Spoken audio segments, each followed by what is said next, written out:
when a chemical structure can be written in two or more than two forms, right? So we say molecule is showing resonance, and these structure are called resonance structure or resonating structure or canonical forms. And these resonating structures are due to displacement of pi electron. और इसका सबसे अच्छा example क्या है? Benzene. We can write two canonical forms of benzene. Benzene the formula is C6H6, और जब हम benzene बनाते हैं तो हम उसमें alternate single and double bond दिखाते हैं. ये पाई इलेक्ट्रॉन्स आ रहे हैं, राइट. टोटल हम कहें तो 3 पाई बॉन्ड है, या फिर कहेंगे 6 पाई इलेक्ट्रॉन्स प्रेजेंट हैं. और इसी का ही अगर हम रेजोनेंस स्ट्रक्चर बनाएं, जिसको हम कैनोनिकल स्ट्रक्चर कहते हैं, तो उसको हम किस तरह से लिख सकते हैं? क्योंकि ये पाई इलेक्ट्रॉन्स मॉलिक्यूल में कॉन्जुगेशन में रहते हैं, डीलोकलाइज्ड होते हैं, तो अगर हमने एक बार पाई इलेक्ट्रॉन यहाँ दिखाया है तो नेक्स्ट टाइम हम यहाँ से शुरू कर सकते हैं और इसका ये दूसरा फॉर्म बना सकते हैं. तो ये जो दो बेंजीन के स्ट्रक्चर आ रहे हैं, इसको हम बोलते हैं रेजोनेटिंग स्ट्रक्चर्स. और जब भी हम रेजोनेटिंग स्ट्रक्चर्स या फिर इसको हम बोलते हैं कैनोनिकल फॉर्म्स. कैनोनिकल फॉर्म्स, जब भी किसी मॉलिक्यूल के लिए हम कैनोनिकल फॉर्म्स लिखते हैं तो हम उसको हमेशा डबल साइडेड एरो हेड बना के दिखाते हैं. ये दोनों तरफ जो है वो एरो का हेड बना हुआ है. दोनों स्ट्रक्चर्स जो हैं वो इक्विवेलेंट हैं. लेकिन इसके साथ ये भी है कि इनमें से कोई भी स्ट्रक्चर जो है वो उस पर्टिकुलर मॉलिक्यूल की प्रॉपर्टीज को पूरी तरह एक्सप्लेन नहीं करता. जैसे बेंजीन के अगर हम दो स्ट्रक्चर की बात कर रहे हैं तो बेंजीन के जो मॉलिक्यूल की प्रॉपर्टीज आती हैं वो उसके रेजोनेंस हाइब्रिड स्ट्रक्चर से आती हैं. तो none of the structure of benzene can explain all the properties of it. It can be explain only by the resonance hybrid structure of benzene, right. ये चीज आपने केमिकल बॉन्डिंग में कहाँ पे पढ़ी थी? जब आपने कार्बन डाइऑक्साइड के रेजोनेटिंग स्ट्रक्चर्स बनाए थे. हम जब कार्बन डाइऑक्साइड के रेजोनेटिंग स्ट्रक्चर्स की बात करते हैं तो कुछ इस तरह से, उसमें भी पाई इलेक्ट्रॉनी का मूवमेंट होता है, राइट. और किस तरह से हम बनाते हैं उसके स्ट्रक्चर्स? कार्बन डाइऑक्साइड की अगर हम बात करें तो कार्बन डाइऑक्साइड का जो फॉर्मूला है वो होता है CO2, और जब हम स्ट्रक्चर बनाते हैं तो एक लीनियर स्ट्रक्चर आता है, राइट. अब इसमें भी क्या है? डबल बॉन्ड प्रेजेंट है, और ये पाई इलेक्ट्रॉन का मूवमेंट इधर की तरफ अगर हो रहा है तो हम इसका जो रेजोनेटिंग स्ट्रक्चर बनाएंगे वो किस तरह से आएगा? ये सिंगल बॉन्ड रह जाएगी, ये O हो जाएगा, और इसके ऊपर नेगेटिव चार्ज आ जाएगा, इधर ट्रिपल बॉन्ड आ जाएगी ऑक्सीजन के ऊपर, ऑक्सीजन के ऊपर पॉजिटिव चार्ज आ जाएगा, और यहाँ जो ऑक्सीजन के पास ये लोन पेयर होते हैं, ये एक लोन पेयर शिफ्ट होके इधर आ जाएगा कार्बन की वैलेंसी को सेटिस्फाई करने के लिए, राइट. तो जो रिजल्टेंट स्ट्रक्चर बना वो क्या हुआ? यहाँ पे ट्रिपल बॉन्ड आ गई, ऑक्सीजन का लोन पेयर चला गया, ऑक्सीजन के पास यहाँ पे 2 लोन पेयर रहेंगे, तो यहाँ ऑक्सीजन के ऊपर पॉजिटिव चार्ज आ गया. और इसी का ही एक और रेजोनेटिंग स्ट्रक्चर हम लिख सकते हैं कि पॉसिबिलिटी हो कि ये स्ट्रक्चर है और उसमें क्या हुआ? ये डबल बॉन्ड थी, ये स्ट्रक्चर ऐसे था, और इस बार क्या हुआ? जैसे हमने किया था कि ये पाई इलेक्ट्रॉन्स आगे की तरफ शिफ्ट हुए तो ऑक्सीजन का लोन पेयर आ गया. अब ये हो सकता है कि इसके इलेक्ट्रॉन्स जो हैं, ये पाई इलेक्ट्रॉन्स इधर की तरफ शिफ्ट हों, तो इसके जो यहाँ पे लोन पेयर होगा वो इधर आ जाएगा. As a result of which क्या होगा? यहाँ पे ट्रिपल बॉन्ड हो जाएगा, और यहाँ पॉजिटिव चार्ज, और यहाँ जो ऑक्सीजन है इसमें फिर सिंगल बॉन्ड रह जाएगी, और इसके ऊपर क्या होगा? ये नेगेटिव चार्ज आ जाएगा, राइट. तो ये कार्बन डाइऑक्साइड के हमारे रेजोनेटिंग स्ट्रक्चर्स बन गए. अब यही अगर हमें इफेक्ट ऑर्गेनिक मॉलिक्यूल्स में देखने को मिलता है, बेंजीन में देखने को मिलता है, तो हम इसको मीजोमेरिक इफेक्ट भी बोल देते हैं. So, resonance can be defined as a phenomena in which two or more structures can be written for a compound, but none of them represent it accurately, is referred to as resonance. And the actual structure is called resonance hybrid structure of all possible structure that can be written for that particular molecule. तो resonance में क्या हो रहा है? Pi electron की हमने देखा shifting हो रही है. अब अगर हम रेजोनेंस इफेक्ट या मीजोमेरिक इफेक्ट की बात करें तो इसके लिए भी एसेंशियल कंडीशन क्या होगी? इसके लिए एसेंशियल कंडीशन यही है कि मॉलिक्यूल्स में पाई इलेक्ट्रॉन होना चाहिए. मॉलिक्यूल्स में पाई इलेक्ट्रॉन होना चाहिए, और साथ ही साथ मॉलिक्यूल्स में पाई इलेक्ट्रॉन तो इलेक्ट्रोमैग्नेटिक इफेक्ट में भी थे जो हमने डिस्कस किए। तो यहाँ पे और एक्स्ट्रा क्या है एसेंशियल कंडीशन में कि पाई इलेक्ट्रॉन के साथ उसमें क्या होना चाहिए, कॉन्जुगेशन होना चाहिए विद सिग्मा इलेक्ट्रॉन्स। यानी कि इसका मतलब क्या हुआ, एक पर्टिकुलर मॉलिक्यूल के अंदर कॉन्जुगेशन हो, और कॉन्जुगेशन का मतलब क्या होता है, alternate single and double bond arrangement present हो, या तो पाई इलेक्ट्रॉन और सिंगल बॉन्ड हो यानी सिग्मा बॉन्ड हो, या फिर पाई इलेक्ट्रॉन और लोन पेयर हो, तो मॉलिक्यूल के अंदर कॉन्जुगेशन आता है, राइट। तो एक कॉन्जुगेटेड मॉलिक्यूल की अगर हम बात करें तो हमारे पास अगर ये मॉलिक्यूल है, इसे हम कहते हैं ब्यूटाडाइईन, राइट। 4 मॉलिक्यूल हैं तो ब्यूटा और 1,3 डाइईन का स्ट्रक्चर आ रहा है। तो इस मॉलिक्यूल में कॉन्जुगेशन है, ये कॉन्जुगेटेड मॉलिक्यूल है, कॉन्जुगेटेड मॉलिक्यूल।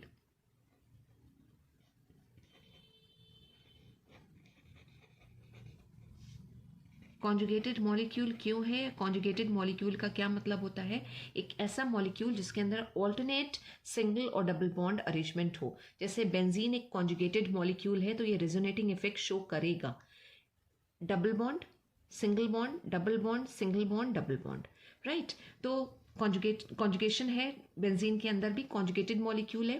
ब्यूटा 1,3 डाइन को देखें तो यहाँ पे क्या हो रहा है, डबल बॉन्ड आ रहा है, सिंगल बॉन्ड आ रहा है, डबल बॉन्ड आ रहा है, alternate single and double bonds आ रहे हैं। तो ऐसे मॉलिक्यूल जिसमें कुछ इस तरह का अरेंजमेंट हो उसे हम बोलते हैं कॉन्जुगेटेड मॉलिक्यूल। तो ये मॉलिक्यूल मेसोमेरिक इफेक्ट शो करेगा या रेजोनेंस इफेक्ट शो करेगा। इसी तरह से अगर पाई इलेक्ट्रॉन कॉन्जुगेशन में हो लोन पेयर के साथ भी, तो भी मॉलिक्यूल में कॉन्जुगेशन होता है, राइट। तो डबल बॉन्ड, सिंगल बॉन्ड और उसके बाद लोन पेयर, ये भी मॉलिक्यूल क्या करेगा, एक कॉन्जुगेटेड सिस्टम कहलाएगा। और अगर कॉन्जुगेटेड सिस्टम है तो इसे रेजोनेंस इफेक्ट शो करना चाहिए, राइट। तो कॉन्जुगेशन एक नेसेसरी कंडीशन है रेजोनेंस इफेक्ट शो करने के लिए। अब इसमें जो पाई इलेक्ट्रॉन्स होंगे वो डीलोकलाइज्ड होते हैं। डीलोकलाइज का मतलब वो मूव करते रहेंगे। जैसे बेंजीन में हमने देखा था पाई इलेक्ट्रॉन एक बार यहाँ थे या यहाँ पे थे तो नेक्स्ट टाइम वो यहाँ पे आ गए, तो मॉलिक्यूल का मूवमेंट हो रहा है, आई मीन पाई इलेक्ट्रॉन्स का मूवमेंट हो रहा है। तो जब पाई इलेक्ट्रॉन मूव करते रहते हैं मॉलिक्यूल के अंदर उसको हम बोलते हैं डीलोकलाइजेशन। तो यहाँ पे जो पाई इलेक्ट्रॉन्स हैं उनको हम लोकलाइज नहीं कह सकते, हम ये नहीं कह सकते कि एक पर्टिकुलर प्लेस पे ही ये प्रेजेंट होंगे, ये डीलोकलाइज होते रहते हैं, इनका मूवमेंट होता रहता है। और अगर इस तरह से वो मूव कर रहे हैं वही चीज़ कहलाती है डीलोकलाइजेशन। और अगर डीलोकलाइजेशन हो रहा है तो मॉलिक्यूल के अंदर डेफिनेटली पोलैरिटी प्रोड्यूस्ड होगी। पोलैरिटी का मतलब है पोल्स आ जाएंगे, पॉजिटिव और नेगेटिव एंड वहां पे डेवलप होगा। फॉर एग्जाम्पल ये हमने जो ब्यूटा 1,3 डाइईन की बात करी थी, अगर हम इसका एक रेजोनेटिंग स्ट्रक्चर लिखें तो यहाँ क्या होगा, ये जो पाई इलेक्ट्रॉन है हमने कहा ये डीलोकलाइज होंगे, इनका मूवमेंट होगा।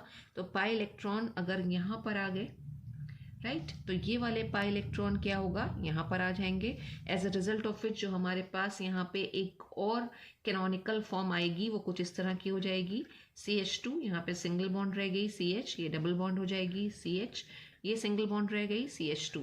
अब हुआ क्या था, ये पाई इलेक्ट्रॉन इस कार्बन पे आए तो इस कार्बन के ऊपर लोन पेयर के साथ ये नेगेटिव चार्ज आ गया, राइट। और इस कार्बन का ये यहाँ पे जो ये पाई इलेक्ट्रॉन की शिफ्टिंग हुई है तो इस कार्बन का इलेक्ट्रॉन चला गया इस प्रोसेस में, तो ये जो कार्बन है फर्स्ट कार्बन, इसके ऊपर क्या होगा, पॉजिटिव चार्ज आ जाएगा। तो ये इस तरह का यहाँ पे एक कैनोनिकल फॉर्म बन के आ रहा है। कैनोनिकल है क्योंकि हमने ये यहाँ पे क्या किया है कि डबल साइडेड एरो यहाँ पे दिखा रखा है, इधर भी एरो हेड है, इधर भी एरो हेड है, तो ये कैनोनिकल फॉर्म बन गया हमारे पास। अब अगर हम इस पर्टिकुलर मॉलिक्यूल की बात करें तो ये ब्रोमोबेंजीन का स्ट्रक्चर है। यहाँ पे भी क्या हो रहा है कि जो ये Br ग्रुप प्रेजेंट है इसके पास लोन पेयर ऑफ इलेक्ट्रॉन है। तो ये जो Br के पास लोन पेयर ऑफ इलेक्ट्रॉन है, अगर हम देखें तो ये कॉन्जुगेशन में आ रहे हैं with this conjugated system of benzene. इसकी वजह से होगा क्या, यहाँ पे भी कई सारे हमारे पास कैनोनिकल फॉर्म आएंगे। तो हम किस तरह से कैनोनिकल फॉर्म्स बना के दिखाते हैं, ये वाला लोन पेयर अगर यहाँ पर आ जाता है, ये लोन पेयर है, ये सिंगल बॉन्ड है और फिर ये डबल बॉन्ड है, तो डबल बॉन्ड सिंगल बॉन्ड और लोन पेयर। मॉलिक्यूल में कॉन्जुगेशन तो आ गया, कॉन्जुगेशन है तो हम उसके लिए रेजोनेटिंग स्ट्रक्चर लिख सकते हैं। अब रेजोनेटिंग स्ट्रक्चर्स हम जब लिख रहे हैं तो पहला जो रेजोनेटिंग स्ट्रक्चर आ रहा है वो किस तरह का आ रहा है, ये Br का लोन पेयर नीचे आ गया तो ये यहाँ पे Br, उसके पास 2 लोन पेयर बचेंगे और Br के पास क्या आ जाएगा, पॉजिटिव चार्ज, राइट। अब जो कार्बन है यहाँ, उसकी वैलेंसी को सेटिस्फाई करने के लिए हम जो पाई इलेक्ट्रॉन है इसको रिंग से बाहर निकालेंगे, और जब ये रिंग से बाहर निकालेंगे तो ये इस पोजीशन पे आ जाएंगे जिसको हम ऑर्थो पोजीशन कहते हैं, और यहाँ पे आ जाएगा नेगेटिव चार्ज, और बाकी के जो पाई इलेक्ट्रॉन्स थे या डबल बॉन्ड थी वो एज इट इज रहेंगी। अब ये जो पाई इलेक्ट्रॉन है, स्टेबिलिटी बढ़ाने के लिए इस चार्ज का डिस्पोजन होता है, यानी ये पूरे रिंग पे डिस्पोज होता रहेगा। वैसे भी जो पाई इलेक्ट्रॉन्स हैं बेंजीन रिंग के, वो कंटिन्यूअस मूव करते रहते हैं। अब अगर हम ये मान के चलें कि ये जो पाई इलेक्ट्रॉन है मूव करके इधर आ गए, राइट, तो ये क्या होगा, ये वाले इलेक्ट्रॉन पेयर अंदर आएंगे, as a result of which ये वाला जो पाई इलेक्ट्रॉन है ये रिंग के बाहर आ जाएगा, और एक और जो हमारे पास रेजोनेटिंग स्ट्रक्चर बनेगा वो किस तरह का होगा, हमने रिंग बना दी, ये Br एज इट इज रहना है, पॉजिटिव चार्ज रहना है। अब ये वाला जो लोन पेयर रिंग के बाहर था वो रिंग के अंदर आ गया, तो इधर वाला जो था पाई इलेक्ट्रॉन हमने उसको रिंग के बाहर निकाल दिया, नेगेटिव चार्ज इधर आ गया, और ये वाला एज इट इज रहना है, राइट। इससे ये भी पता चल रहा है हमको कि जो बेंजीन रिंग है उस पे ये पोजीशन पैरा पोजीशन कहलाती थी, ये ऑर्थो पोजीशन। ऑर्थो और पैरा पे क्या हो रहा है, पोलैरिटी या नेगेटिव चार्ज आ रहा है। अब जिस रिएजेंट को अटैक करना होगा वो रिएजेंट अटैक करेगा और ऑर्थो और पैरा पोजीशन ऑक्यूपाई करेगा। तो हम जो Br ग्रुप है उसको ऑर्थो पैरा डायरेक्टिंग ग्रुप भी कहते हैं, कि अगर कोई दूसरा ग्रुप आ रहा होगा यानी जो इनकमिंग ग्रुप है उसको ये क्या करेगा, ऑर्थो और पैरा पोजीशन पे डायरेक्ट करेगा। अब यही चीज फिर होगी कि ये अगर यहाँ पे आ रहा है तो as a result of which ये क्या होंगे, इलेक्ट्रॉन्स यहाँ पर आ जाएंगे, और हमारे पास एक और रेजोनेटिंग स्ट्रक्चर बन जाएगा कुछ इस तरह से। ये यहाँ रहा, ये यहाँ आ गया, और ये इलेक्ट्रॉन पेयर बाहर आ गए, और Br को हमने एज इट इज रखा विथ पॉजिटिव चार्ज। और एक लास्ट स्टेप में क्या होगा, ये इलेक्ट्रॉन पेयर जब यहाँ आएंगे तो ये वापस ऊपर चला जाएगा और यही स्ट्रक्चर हमको मिल जाएगा जहाँ से हमने स्टार्ट किए थे। तो ब्रोमो बेंजीन के लिए इतने सारे हमारे पास रेजोनेटिंग स्ट्रक्चर आ रहे हैं। अब हमें एक चीज़ क्या याद रखनी है कि नंबर ऑफ रेजोनेटिंग स्ट्रक्चर्स या रेजोनेंस स्ट्रक्चर्स या canonical forms are directly proportional to stability. जितने ज़्यादा रेजोनेटिंग स्ट्रक्चर हम किसी मॉलिक्यूल के लिए लिख सकते हैं उतना ज़्यादा उस पर्टिकुलर मॉलिक्यूल की स्टेबिलिटी बढ़ती जाएगी। तो स्टेबिलिटी को कंपेयर करने के लिए हम कई फैक्टर्स देखते हैं, जिसमें से पहला फैक्टर है रेजोनेंस स्ट्रक्चर्स। अगर किसी पर्टिकुलर मॉलिक्यूल के लिए हमने कई सारे रेजोनेटिंग स्ट्रक्चर लिख लिए in comparison to other molecule, तो जिसके ज़्यादा रेजोनेटिंग स्ट्रक्चर्स आएंगे वो ज़्यादा स्टेबल होगा। इंडक्टिव और इलेक्ट्रोमैग्नेटिक इफेक्ट की तरह रेजोनेंस इफेक्ट भी दो तरह का होता है, प्लस और माइनस से रिप्रेजेंट करते हैं, तो प्लस एम या फिर माइनस एम। तो plus M plus mesomeric effect है, या जिसे हम प्लस रेजोनेंस इफेक्ट भी कहेंगे। अगर ट्रांसफर ऑफ इलेक्ट्रॉन जो है अवे फ्रॉम द एटम जा रहा है तो इसका मतलब वहाँ पे प्लस एम इफेक्ट शो हो रहा है, और अगर ट्रांसफर ऑफ इलेक्ट्रॉन जो है वो टूवर्ड्स एटम, जैसे ये एक सिस्टम हमारा था कॉन्जुगेशन में है, और ये एक एटम अगर यहाँ पे लगा हुआ है या कोई ग्रुप लगा हुआ है और ट्रांसफर ऑफ इलेक्ट्रॉन उसी एटम या ग्रुप की तरफ हो रहा है, तो इसका मतलब वहाँ पे माइनस आर इफेक्ट शो हो रहा है। अब कौन कौन से ऐसे हमारे पास फंक्शनल ग्रुप्स हैं, यानी ये जो एटम हमने यहाँ लगा रखा है वाई और एक्स, ये एटम या ग्रुप क्या हो सकते हैं हमारे पास, तो प्लस एम शो करने वाले वो सारे ग्रुप होंगे जिनके पास लोन पेयर प्रेजेंट हो। जैसे ये हाइड्रोक्सिल ग्रुप, अल्कोहल वाला जो ग्रुप होता है उसमें ऑक्सीजन के पास लोन पेयर ऑफ इलेक्ट्रॉन है। इसी तरह थायो अल्कोहल्स, इसमें सल्फर के पास लोन पेयर ऑफ इलेक्ट्रॉन होते हैं।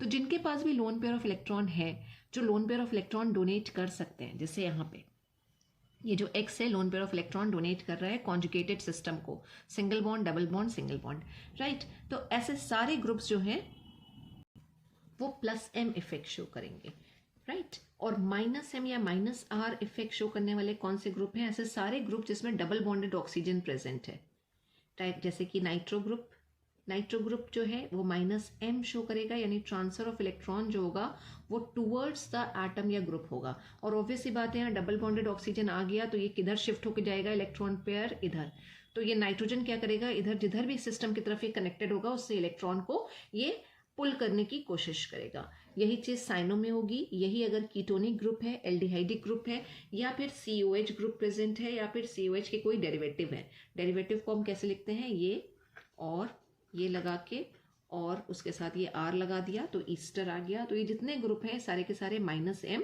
या फिर -R इफेक्ट को शो करेंगे। तो this is about resonance effect और mesomeric effect. Thank you so much students.